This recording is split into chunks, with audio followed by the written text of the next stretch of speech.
Episode शुरू होता है। नेक्स्ट सीन देखते हैं कि हंट खत्म हो चुका था। डैनियल कहता है कि एक्टलेस के लोगों मेरी बात सुनिए, एम्प्रेस ने खुद अपने शिकारों को मारा है, इसलिए आज का हंट खत्म होता है। एक पर्सन कहता है क्या एम्पर और एम्प्रेस ने हंट खत्म कर दिया। सब लोग उल्लू के सामने झुक जाते हैं और अब एंजी को एक असली एम्प्रेस मान लेते हैं। एंजी सोचने लगती है पहले तो ये लोग मुझे नीची नजरों से देख रहे थे, इन लोगों का एटीट्यूड कितनी जल्दी बदल गया। तभी एक पर्सन कहता है कि एम्परर के लिए सबसे अच्छी पार्टनर उनकी एम्प्रेस ही है। डैनियल को ये बात अच्छी लगती है और वो कहता है क्या कहा मेरी पार्टनर। खैर मुझे आगे बताना है कि आज रात की दावत एम्प्रेस के लिए रखी जा रही है। फिर नेक्स्ट सीन सीधा रात का देखते हैं जब दावत शुरू हो गई थी और एंजी सोचती है थैंक गुडनेस, मुझे लगा था मुझे देर हो गई लेकिन मैं तो सही वक्त पर पहुंच गई। तभी डैनियल कहता है एम्प्रेस यहाँ पर आओ, मेरे पास आकर बैठो। एंजी वहाँ पर बैठ जाती है लेकिन डैनियल उससे घूरे जा रहा था। एंजी कहती है कि आप मुझे इस तरह से क्यों देख रहे हैं। डैनियल कहता है क्योंकि मैं काफी इंटरेस्टेड हूँ। एंजी कहती है आपका शुक्रिया। डैनियल कहता है कि तुमने मुझसे पूछा नहीं कि मैंने ऐसा क्यों कहा। एंजी कहती कोई भी बात हो, आपका इंटरेस्ट मेरे अंदर आया, ये मेरे लिए फक्र की बात है। डैनियल कहता है कि दिन पर दिन तुम्हारी जबान तो काफी शार्प होती जा रही है। जब मैंने कहा था मैं इंटरेस्टेड हूँ तो मेरा ये कहने का मतलब था कि अब मैं तुम्हारा चेहरा पहचान गया हूँ। एंजी सोचने लगती है कि जितने भी इंसान है वो एक दूसरे के चेहरे पहचान जाते हैं, लेकिन नॉवल की कहानी के अंदर डैनियल दूसरों के चेहरों को याद नहीं रख पाता था। मुझे लगता था ऐसा इसलिए है क्योंकि वो एम्परर है, उसे दूसरों के चेहरे याद रखने की क्या जरूरत। लेकिन अब जब मैं इस बारे में सोच रही हूँ तो इतना स्मार्ट पर्सन दूसरे लोगों के चेहरे याद ही नहीं रख पाता। क्या ये किसी तरह की बीमारी है, लेकिन अचानक से इसे मेरा चेहरा क्यों याद हो गया। तभी डैनियल कहता है कि आखिर तुम किन ख्यालों में डूबी हुई हो एम्प्रेस। एंजी सोचने लगती है कि मुझे पता ही नहीं चला ये मुझे यहाँ पर कब ले आया। एंजी कहती है माफ कर दीजिएगा क्योंकि लगता है अभी भी मेरे ऊपर ड्रग का साइड इफेक्ट है। तभी डैनियल उसे पास खींच लेता और कहता है सच कहूँ तो मुझे झूठ पसंद नहीं है। एंजी सोचने लगती है मैं ये तो बात भूल ही गई थी कि यहाँ पर एम्पर और एम्प्रेस सबसे पहले डांस करेंगे। मुझे ऐसा करना चाहिए कि डैनियल ज्यादा इरिटेट ना हो। मैं इतनी ट्रेनिंग कर रही थी कि मुझे डांस प्रैक्टिस करने का वक्त ही नहीं मिला। लेकिन शुक्र की बात है लगता है कि एंजेलिका की बॉडी को डांस याद है। एंजी डैनियल के पैर पर पैर नहीं रखना चाहती थी लेकिन वो फिसल जाती है और नीचे गिरने लगती है। वो डैनियल के हाथ को नहीं पकड़ पाती और धड़ाम से नीचे गिर जाती है और एंजी को इस तरह से गिरता हुआ देखकर सब आपस में बातें करने लगते हैं। तभी डैनियल कहता है कि तुमने कोई गलती नहीं करी है। एंजी सोचने लगती है जाहिर सी बात है अगर मैं इसका हाथ पकड़ लेती तो बिना इजाजत के मैं इसको छू लेती और ये ठीक नहीं रहता। तभी डैनियल बाकी सबसे कहता है इस तरह से एम्प्रेस को नीचा मत दिखाओ। वो उसे गोद में उठा लेता है और कहता है कि तुम्हें कहीं चोट तो नहीं लगी। एंजी सोचने लगती है कि सबसे पहले तो तुम्हारी वजह से मैं गिर गई और तुम पूछ रहे हो कि मुझे चोट तो नहीं लगी। फिर नेक्स्ट सीन देखते सब दावत का मजा उठा रहे थे। एंजी सोच रही थी कि सब लोग एक दूसरे से बातें कर रहे हैं। तभी वहाँ पर सिल्विया आती है और एंजी को ग्रीट करती है। सब लोग बात करने लगते हैं ये तो सिल्विया जेकस है, कितनी बेशरम औरत है, ये इस तरह से दावत में कैसे आ सकती है, क्या इसको बिल्कुल भी शर्म नहीं, जबकि इसे पता है आखिरकार इसके भाई और इसकी माँ ने क्या करा था। तभी वही पर्सन कहते हैं योर मैजेस्टी, उस श्रापित घर की औरत को यहाँ पर देखना एक बहुत बड़ी इंसल्ट है। मैं तहे दिल से एम्प्रेस से रिक्वेस्ट करना चाहता हूँ कि सिल्विया जेकस को यहाँ से निकाल दिया जाए। एंजी कहती है क्या कहा मुझसे रिक्वेस्ट, लेकिन क्यों। वो पर्सन कहता है माफ कीजिएगा आप ऐसा क्यों कह रही हैं कि क्यों। एंजी कहती है कि उसका यहाँ पर रहना आखिर बदनामी कैसे है। उसकी माँ क्रिमिनल हो सकती है लेकिन उसने अपनी माँ को छोड़ दिया और अपनी लॉयल्टी साबित करी। क्या इससे ये बात नहीं पता चलती कि सिल्विया की लॉयल्टी तुमसे ज्यादा है। फिर एंजी खुद सोचने लगती है अरे नहीं, मुझे लगता है मुझे ये बात नहीं बोलनी चाहिए थी। लेकिन तभी डैनियल जोर जोर से हंसने लगता है और कहता है वाह कितनी मजेदार बात कही है एम्प्रेस। और डैनियल को इस तरह से देखकर वहाँ पर बाकी सब लोग भी हंसने लगते हैं। एंजी सोचने लगती है साफ दिख रहा है सब लोग जानबूझकर खुद को हंसा रहे हैं। तभी सिल्विया कहती योर मैजेस्टी एम्परर, मैं वो रिवॉर्ड लेने के लिए आई हूँ जिसका आपने वादा करा था। डैनियल कहता है सही कहा, तो ठीक है आज से मैं तुम्हें एम्प्रेस की अटेंडेंट बनाता हूँ। एंजी सोचने लगती है कि अगर मेरी जगह पर सिल्विया होती तो वो बहुत कमाल की एम्प्रेस बनती। वो चाहती तो दावत खत्म होने के बाद इस बारे में बात करती, लेकिन यहाँ पर सारे नॉवेल्स मौजूद है और उसने उसने सबके सामने आकर रैनियल से ये बात कही ताकि सब लोगों को ये बात पता चल जाए कि वो एम्प्रेस की अटेंडेंट बन गई है। वो सब लोगों को इनडायरेक्टली ये बताना चाहती है कि उसको कम समझने की गलती ना करी जाए। लेकिन तभी वहाँ पर सिसाने आकर कहती है कि योर मैजेस्टी, बहुत सारे नॉबल्स आपसे मिलना चाहते हैं। एंजी कहती है कि ठीक है, एक एक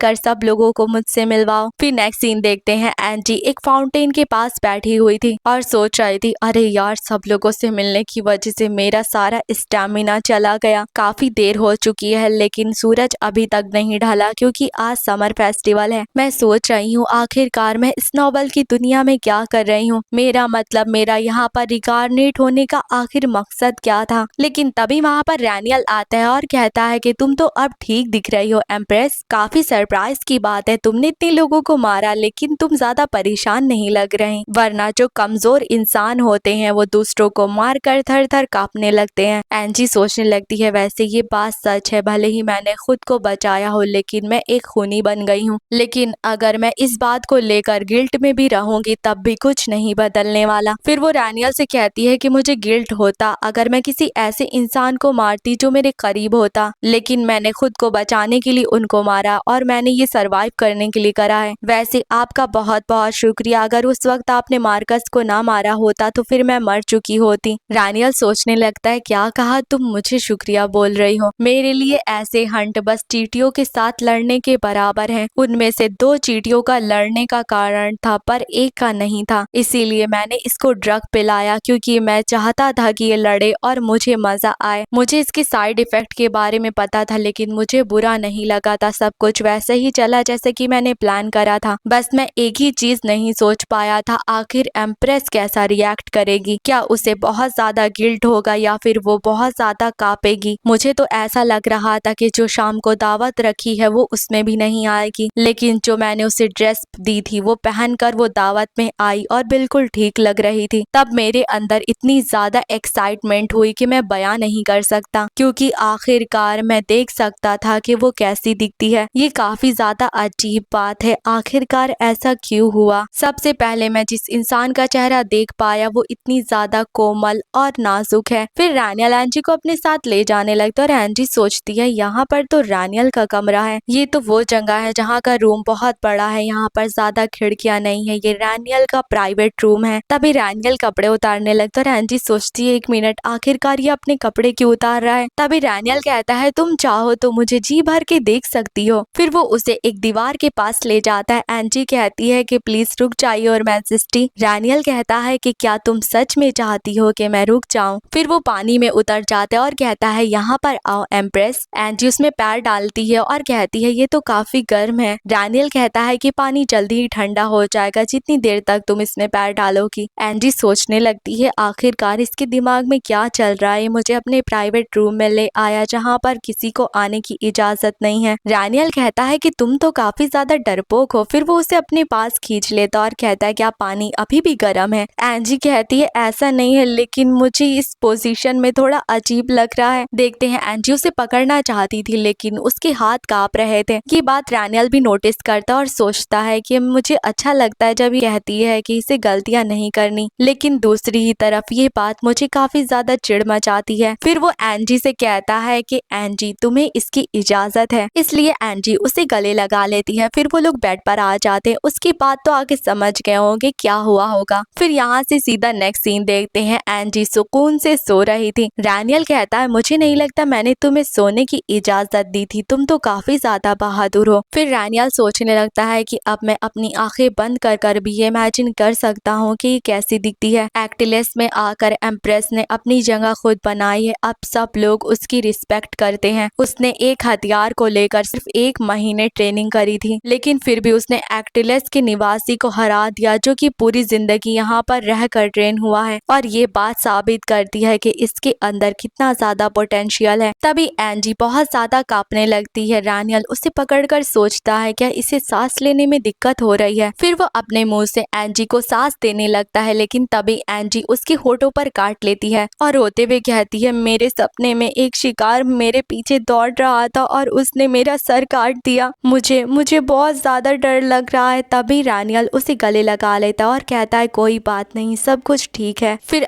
अगली सुबह देखते हैं एंजी सो रही थी और रैनियल उसे धीमे धीमे आवाज लगा रहा था। तभी एंजी को होश आता है। रैनियल कहता है तुम तो घोड़े बेचकर सो रही थी एम्प्रेस। एंजी कहती मुझे माफ कर दीजिएगा, आप मुझे बुला रहे थे और मैंने सुना नहीं। और रैनियल सोचने लगता है अब ये एक्टलेस एम्पायर की एक निवासी बन गई है और सब लोगों की नजर में इस वक्त उसकी बहुत ज्यादा इज्जत है। फिर वो एंजी से कहता है अगर तुम्हारे पास माफी मांगने का वक्त है, इससे अच्छा है तो जाकर नहा लो और ड्रेस पहन लो। फिर नेक्स्ट सीन देखते हैं एंजी खाना खा रही थी लेकिन रैनियल उसे घूरे जा रहा था। एंजी सोचने लगती है इस तरह से मुझे क्यों देख रहा है, मैं खाना भी नहीं खा पा रही, इससे अच्छा तो मैं अपने पैलेस में थी। फिर वो रैनियल से कहती है कि योर मैजेस्टी मैं घर जाना चाहती हूँ। फिर वो सोचने लगती अरे नहीं, मैंने घर क्यों बोल दिया, मुझे बोलना चाहिए था मुझे पैलेस जाना है। रैनियल कहता है ऐसा क्यों, ये पैलेस भी तो तुम्हारा घर है। एंजी कहती है मुझे माफ कर दीजिएगा, लगता है कि मैं ठीक से सोई नहीं हूँ। दरअसल सिल्विया मेरे पैलेस में आई है, मैं उसकी सुपीरियर हूँ, इसलिए मुझे थोड़ी फिक्र हो रही है। रैनियल कहता है कि क्या तुम सच में अपने सो कॉल्ड घर नहीं जाना चाहती। एंजी सोचने लगती है अब ये जानबूझकर मुझे परेशान कर रहा है। फिर वो रैनियल के लिप्स की तरफ देखकर सोचती है इसके लिप्स को क्या हो गया, कल तो चोट नहीं लगी थी। फिर वो रैनियल से कहती मुझे माफ कर दीजिए कि मैं आपको घूर रही थी, दरअसल मैंने देखा कि आपके होठों पर चोट लगी है। तभी रैनियल उसे पास खींच लेता और कहता अगर ये बात तुम्हें इतना परेशान कर रही है तो फिर ध्यान से देखो, तुम्हें ऐसा करना चाहिए क्योंकि ये तो तुम्ही ने मेरे साथ करा है। एंजी सोचने लगती है क्या मैंने करा है, क्या मेरा दिमाग खराब हो चुका था, अब मुझे समझ नहीं आ रहा है कि ऐसी हालत में मुझे क्या बोलना चाहिए। फिर वो रैनियल से कहती है कि माफ कीजिएगा लेकिन मुझे नहीं लगता मैंने ऐसा करा है, क्योंकि अगर मैंने ऐसा करा होता तो मैं अपने सही सलामत सर के साथ यहाँ पर ना बैठी होती। रैनियल कहता है वैसे तुम बात तो पते की कह रही हो, मेरे चेहरे को चोट पहुँचाना ये एक बहुत बड़ा क्राइम है, इसका मतलब जिसने ऐसा करा है उसे तो पनिशमेंट मिलनी ही चाहिए। ठीक है फिर यही है तुम्हारी पनिशमेंट, तुम घर नहीं जा सकती। इस वक्त तुम कल्प्रिट हो जिसने मुझे चोट पहुंचाई है, तो तुम अपने एम्प्रेस पैलेस कैसे वापस जा सकती हो, इसका मतलब तुम्हारी यही पनिशमेंट है, वापस जाने के बजाय तुम्हें मेरे साथ रुकना होगा। एंजी सोचने लगती है क्या मैंने बिना सोचे अपने ही पैरों पर कुल्हाड़ी मार ली। फिर सीधा नेक्स्ट सीन देखते हैं एंजी काम करते हुए सोच रही थी। सुबह के वक्त रैनियल वो सारे डॉक्यूमेंट देखता है जो कि दूसरी कंट्री से आए होते हैं। दोपहर के वक्त वो मीटिंग करता है और रात के वक्त वो ट्रेनिंग करता है। मुझे समझ नहीं आ रहा मैं यहाँ से कब निकल पाऊंगी, शायद काउंसिल मीटिंग के दौरान मौका मिल जाए। और देखते हैं कि वो काम नहीं कर रही थी बल्कि वो तो बस वहाँ पर खड़ी हुई थी और रैनियल उससे कहता है कि तुम इस तरह से यहाँ पर क्यों खड़ी हुई हो। एंजी कहती है कि मुझे समझ नहीं आ रहा, आपने ही तो मुझसे यहाँ रुकने के लिए कहा है। रैनियल कहता है कि मैंने तुमसे रुकने के लिए कहा है लेकिन तुम इस तरह से खड़ी क्यों हो। एंजी कहती है क्योंकि यहाँ पर कोई भी दूसरी कुर्सी नहीं है। तभी रैनियल एक सर्वेंट को बुलाकर कहता है एम्प्रेस के लिए एक कुर्सी लेकर आओ। फिर वो एंजी से कहता है अगर तुम इस तरह से यहाँ पर खड़ी रहोगी तो तुम तो मुझे नीची नजरों से देखोगी। तभी एंजी नीचे घुटनों के बल बैठ जाती है और कहती मुझे माफ कर दीजिएगा, मेरा ये इरादा नहीं था। रैनियल कहता है कि तुम तो काफी तेज हो गई हो, अगर तुम चाहो तो खड़ी रह सकती हो। मुझे पता है तुम मुझसे ज्यादा अपना सर ऊंचा नहीं रखना चाहती क्योंकि मैं एम्परर हूँ, लेकिन क्या तुम इस तरह से तब भी बैठी रहोगी जब सर्वेंट वो चेयर लेकर आएगा। एंजी सोचने लगती है मैं क्या करूँ, मुझे घर वापस जाना है। सिसान ने नरमा प्लीज मुझे यहाँ से आके ले जाओ। रैनियल सोचता है ये हमेशा सही जवाब चुनती है लेकिन मैं देख सकता हूँ आखिर इसके दिमाग में क्या चल रहा है। लेकिन तभी वो एक लेटर को खोलता है और कहता है ये क्या, ये लेटर तो टेम्पल ट्यूनिया से आया है। ट्यूनिया का टेम्पल लॉर्ड एंड वेस्ट में बना हुआ है। ईश्वर के द्वारा सारी उपजाऊ भूमि वहाँ पर दान कर देने के बाद वहाँ पर सिर्फ बंजर जमीन रह गई है जो गॉड के डिसेंडेंट को दे दी गई है और वहाँ पर सिर्फ बिलीवर्स ही रह गए हैं। यहाँ पर ये लेटर भेजने का जो मकसद है वो सिंपल सा है, एक्टलेस एम्पायर और सोमविया के बीच जो रिश्ते हैं वो बिगड़ते जा रहे हैं और इन सब के लिए एक्टलेस एम्पायर पर इल्जाम लगाया जा रहा है। बख्श देने का बहाना बनाकर मदद मांग रहे हैं। मुझे नहीं लगता मुझे इसका जवाब देने की जरूरत है, सारे काम बहुत ज्यादा बोरिंग और प्रेडिक्टेबल होते हैं। फिर वो एंजी की तरफ देखता है जो कि फिर से घोड़े बेचकर सो गई थी। फिर वो एंजी के पास जाकर कहता है कि क्या तुम्हारा दिमाग खराब हो गया, मैंने तुम्हें कुर्सी ला कर दी और तुम सुकून से सो रही हो। फिर वो एंजी को किस करने लगता है और अचानक से उसकी आँख खुल जाती है। रैनियल कहता है कि यहाँ पर मत सो। एंजी कहती है कि मुझे माफ कर दीजिएगा योर मैजेस्टी, अगर हो सके तो मैं भी कुछ करना चाहती हूँ, अगर आप चाहे तो मैं भी पेपर्स को देख सकती हूँ। रैनियल सोचने लगता है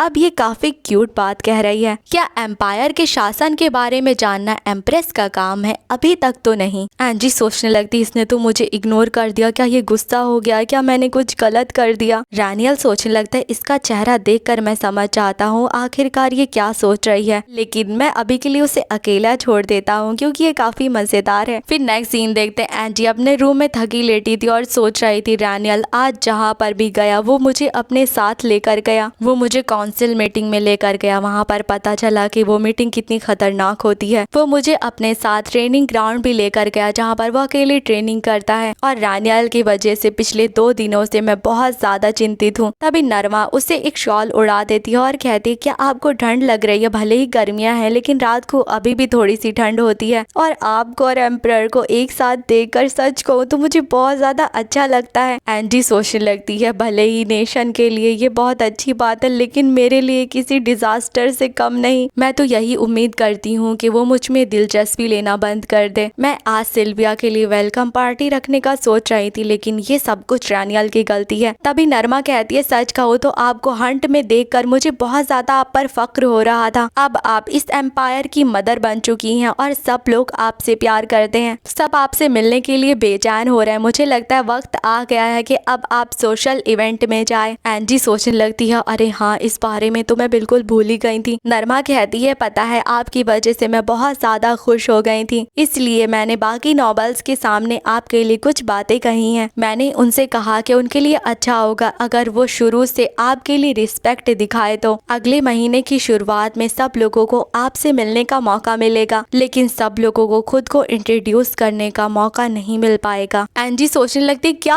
अगले महीने, इसमें तो सिर्फ 3 हफ्ते बचे हैं। नरमा कहती है अगर आप एक बार एम्पायर और हाई सोसाइटी के बारे में जान लेंगी तो आपको जल्दी ही इंपीरियल इवेंट संभालने का भी मौका मिल जाएगा और मैं यहीं पर हूँ, हर काम में मैं आपकी मदद करूंगी और मैजेस्टी। एंजी सोचने लगती है भले ही मेरा रिकार्नेशन एक कुलीन परिवार में हुआ था लेकिन फिर भी मुझे काम करना ही पड़ेगा। समर फेस्टिवल भले ही खत्म हो चुका है लेकिन करने के लिए मेरे पास बहुत सारे काम हैं। मुझे समझ नहीं आ रहा आखिर यहाँ से भागने का प्लान मैं कब कर पाऊंगी। सोशल गैदरिंग होने में अब बस 2 हफ्ते बचे हुए हैं। नरमा के साथ पढ़ाई करने में मैं इतनी ज्यादा बिजी थी कि मुझे वक्त का पता ही नहीं चला। मुझे नॉबल्स के नाम याद करने होंगे, उनका रिश्ता किसके साथ है ये भी याद करना होगा। मेरा दिमाग तो फट जाएगा, समझ नहीं आ रहा ये सब मुझे आखिर कब याद होगा। नरमा ने मुझे एक बुक दी और कहा है कम से कम मुझे इसको तो याद कर लेना चाहिए। तभी वहाँ पर रानियल आकर बुक ले लेता और कहता है ये बुक तो काफी बोरिंग लग रही है। एंजी सोचने लगती है आजकल ये कुछ ज्यादा ही मेरे पैलेस में नहीं आने लगा है। तभी रानियल वहीं पर लेट जाता और कहता है मुझे नहीं पता ये बुक तुम्हें किसने दी है लेकिन ये वक्त की बर्बादी है। तुम्हें बस एक काम करना है, अपने सर को इस तरह से ऊंचा रखना है, तुम्हें अपने चेहरे पर घमंडी मुस्कुराहट रखनी है और बस इतना कहना है मुझे नहीं पता तुम कौन हो लेकिन मुझे तुम्हें जानने की जरूरत नहीं, तुम्हें बस उन पर राज करना है क्योंकि तुम मेरी वाइफ हो एम्प्रेस।